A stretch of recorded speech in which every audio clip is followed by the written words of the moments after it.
Hello friends, ఈరోజు మనం చక్కటి టేస్ట్ కరమైన దోస ఇడ్లీ కారం ఎలా తయారు చేసుకోవాలో చూద్దాము. దానికి కావాల్సిన పదార్థాలు: ఉల్లిపాయలు ఒక 3 తీసుకోండి, ఇలా కట్ చేసి పెట్టుకోండి. టమాటాలు కూడా ఒక 2-3 తీసుకొని ఇలా సన్నగా తరిగి పెట్టుకోండి. కొద్దిగా కరివేపాకు, ఆయిల్ మనకి చట్నీకి సరిపడా కొద్దిగా ఎక్కువగానే పడుతుంది ఆయిల్.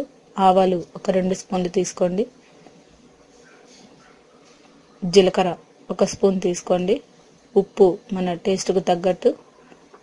కొత్తిమీర ఒక సగం తీసుకోండి. కారం 2 స్పూన్లు.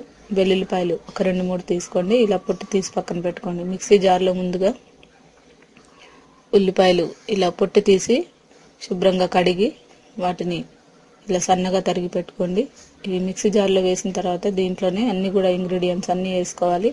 దీంట్లోనే టమాటా కూడా వేసుకొని, అలాగే కారం మనకి ఎంత కారం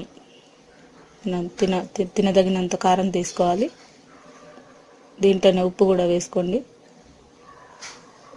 కొద్దిగా కొత్తిమీర వేసి దీన్ని మెత్తగా గ్రైండ్ చేసుకోండి. ఇప్పుడు మనకిది ఇలా చక్కగా కలర్ఫుల్గా ఇలా గ్రైండింగ్ అయిపోతుంది.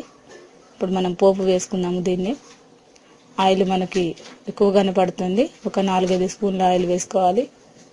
దీంట్లోనే మనం వెల్లుల్లిపాయలు దంచి వేసుకున్న వెల్లుల్లిపాయలు, అలాగే ఆవాలు, కొద్దిగా జీలకర్ర.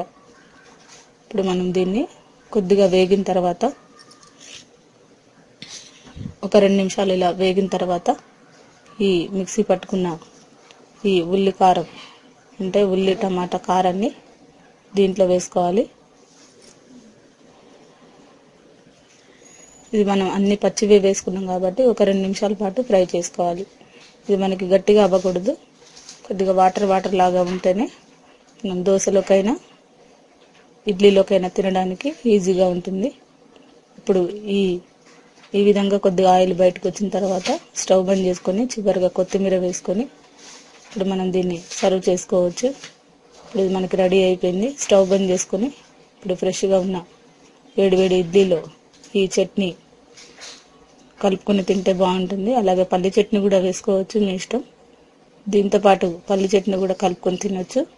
అలాగే దోశ పైన ఈ దోశ కారాన్ని ఇలా రాసుకుని మనం ఉల్లిపాయలు వేసుకొని ఆ తర్వాత పల్లి చట్నీ కూడా తినొచ్చు.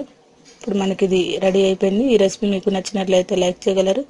ఈ రెసిపీని మీరు కూడా ట్రై చేసి చూడండి.